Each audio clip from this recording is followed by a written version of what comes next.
आंकड़ों का प्रबंधन और प्रस्तुतिकरण चैप्टर 4 के अब तक हम 7 वीडियो बना चुके हैं। ये आपका है 8वां वीडियो।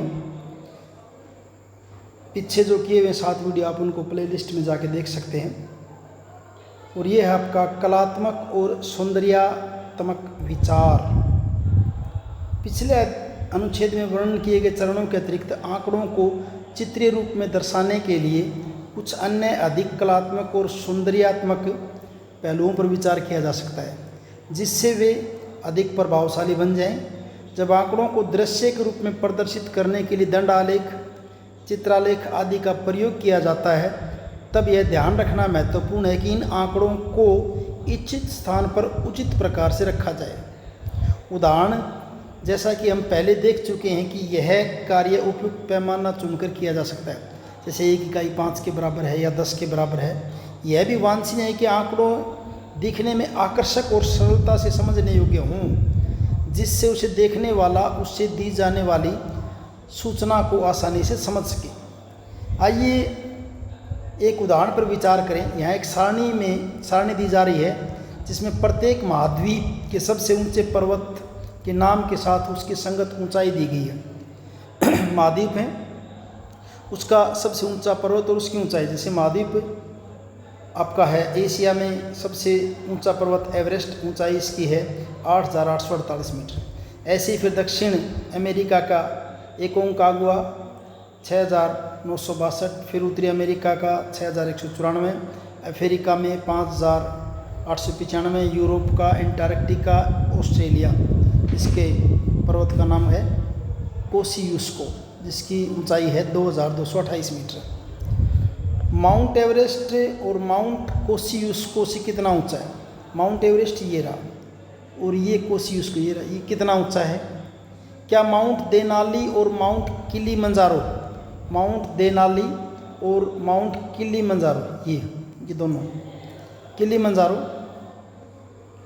माउंट देनाली, किलिमंजारो की ऊंचाई में बहुत अधिक अंतर है। इन तथ्यों को संख्याओं की सारणी से देखना इतना सरल नहीं है। संख्याओं को देखेंगे तो बड़ा टिपिकल सा लगेगा, संख्या अगर देखेंगे तो इसके लिए हमें क्या करना चाहिए? वही दंडालेख वगैरह बनाने चाहिए। जैसे कि हम पहले देख चुके हैं कि हम संख्याओं की सारणी को दंड आलेख के रूप में भी दर्शा सकते हैं, जैसा कि पृष्ठ संख्या 102 पर दर्शाया। आगे देखेंगे, अभी दिखा रखा है, यहाँ पे बना रखा है, ये वाला दर्शाया गया है। यहाँ प्रत्येक मान को एक अक्षैतिज दंड के रूप में प्रदर्शित किया गया है। ये देखिए, हर एक मान क्या दिखा रखी है? अक्षैतिज दंड बना रखे भी। ये दंड क्या आपके अक्षैतिज, हॉरिजॉन्टल ऐसे बना रखे हैं, अक्षैतिज रूप में दर्शाया गया है। ये स्वयं के द्वारा निरूपित संख्याओं के अनुसार लंबे या छोटे हैं। इनसे एक ही दृष्टि में इन पर्वतों की ऊंचाइयों की तुलना करना सरल हो जाता है।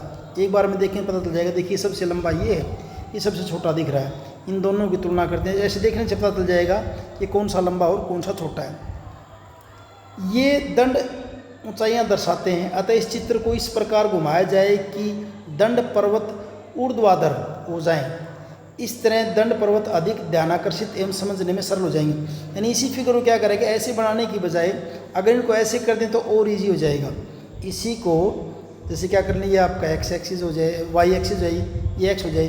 इसकी बजाय अगर इनको ऐसे बना देना तो और ज़्यादा इजी हो जाएगा, इस ढंग से बना देंगे तो, क्योंकि ऊंचाइयाँ इसी रूप में देखने में अपने को अच्छी लगेंगी। इस ढंग से बनाएंगे तो, बजाय कि ऐसे करने के, ये ज़्यादा बेटर लगेगा। तो इसी बात को कहा इसने। देखिए, ये दंड ऊंचाइयाँ दर्शाते हैं। इस चित्र को इस प्रकार घुमाया जाए कि दंड पर्वत ऊर्ध्वाधर हो जाएं। इस तरह ये दंड पर्वत अधिक ध्यानाकर्षित और समझने में सरल होंगे।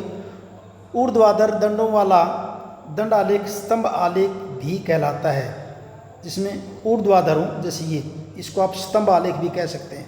स्तंभ आलेख, इसको आप स्तंभ आलेख भी कहेंगे, क्योंकि पिलर खड़े, सीधे खड़े हैं ऐसे, स्तंभ की तरह, पिलर की तरह।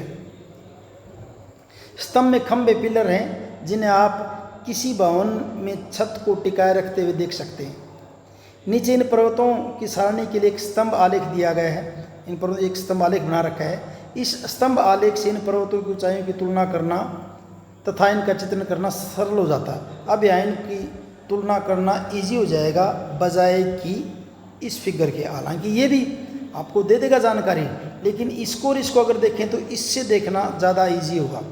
हम जो जानकारी चाहेंगे वो यहाँ भी ऐसे कर रखा है। यहाँ पे क्या दे रखी है, आपकी ऊंचाइयाँ दे रखी हैं, यहाँ क्या दे रखी हैं, उन पर्वतों के नाम है, जिसकी जो चोटी उसका नाम दे रखा है यहाँ पे।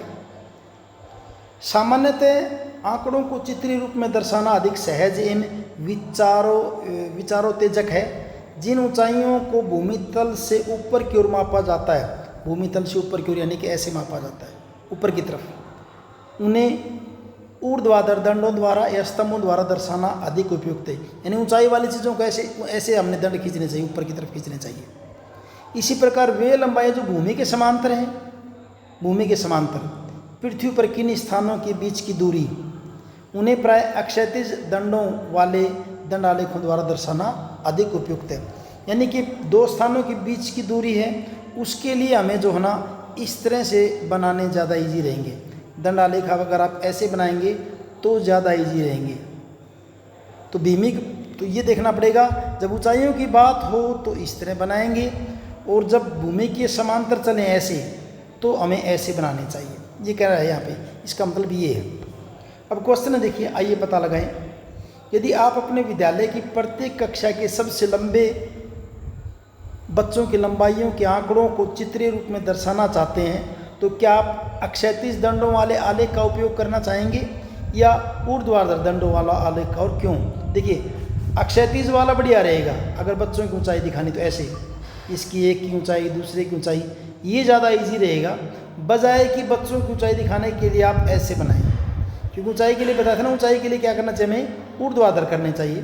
तो इसका आंसर क्या होगा, लिखते हैं। देखिए, तो देखिए, यदि आप अपने विद्यालय की प्रत्येक कक्षा के सबसे लंबे बच्चों की ऊंचाइयों के आंकड़ों को चित्रीय रूप में दर्शाना चाहते हैं तो क्या अक्षैतिज दंडों वाले आलेख का उपयोग करना चाहेंगे या ऊर्ध्वाधर? तो वैसे पढ़ा था, तो इसके लिए आप किसको ज़्यादा प्रयोग करना सही रहेगा? ऊर्ध्वाधर को ज़्यादा प्रयोग करना सही रहेगा। अगर ऊर्ध्वाधर को प्रयोग करते हैं तो ज़्यादा सही रहेगा। कैसे? ऊर्ध्वाधर दंड आलेख प्रयोग करना सही रहेगा। क्यों रहेगा? क्योंकि ऊंचाइयों को ऊर्ध्वाधर रूप में देखना आसान लगता है। ऊंचाइयों को अगर ऊर्ध्वाधर रूप में देखेंगे तो आपको आसान लगेगा, और उनकी तुलना भी बड़ी आसानी से फिर की जा सकती है, तुलना भी बड़ी आसानी से की जा सकती है। दूसरा प्रश्न, यदि आप प्रत्येक महाद्वीप में सबसे लंबी नदियों और उनकी लंबाइयों की एक सारणी बना रहे हैं तो आप ऊर्ध्वाधर दंडों वाले अक्षैतिज दंडों वाले दंड आलेख में से किसको प्राथमिकता देंगे और क्यों देंगे? इस सूचना को प्राप्त करने का प्रयास कीजिए, फिर संगत सारणी और दंड आलेख बनाइए। सारणी वगैरह तो नहीं बनाई हमने, सिर्फ इसका आंसर देख लीजिए। क्या, जैसे कि अगर अक्षैतिज दूरियां जैसे नदियों की लंबाई, तो इनको इस ढंग से दिखाना इजी रहेगा और उनकी तुलना करना भी क्या रहेगा, इजी रहेगा। तो इसका आंसर आप ये लिख देंगे यहाँ पे। देखिए क्या कि नीचे चला गया, ये रहा, नदियों की लंबाई के लिए अक्षैतिज दंड प्रयोग करना सही है और लंबी नदियों या दूरियों को अक्षैतिज रूप में देखना और तुलना करना क्या होता है, आसान होता है।